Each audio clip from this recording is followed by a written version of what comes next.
Ankleshwar GIDC પાસે bill વગરનો શંકાસ્પદ ભંગાર ભરેલો ટેમ્પો ઝડપાયો હતો. એસઓજીએ 2,38,000નો મુદ્દામાલ જપ્ત કરી ચાલકની અટકાયત કરી હતી.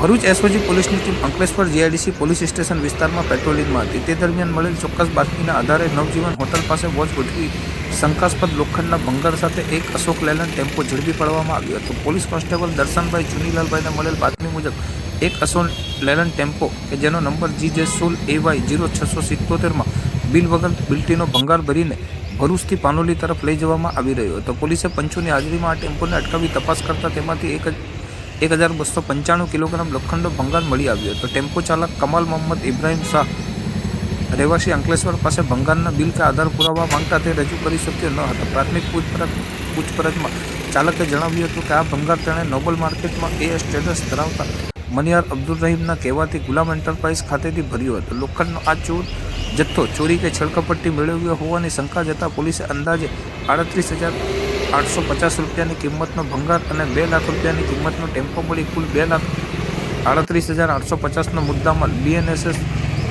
કલમ 106 મુજબ કબજે કર્યો હતો. પોલીસે ટેમ્પો ચાલકની BNSS કલમ 35(1) મુજબ અટકાયત કરી આગળની વધુ તપાસ હાથ ધરી હતી.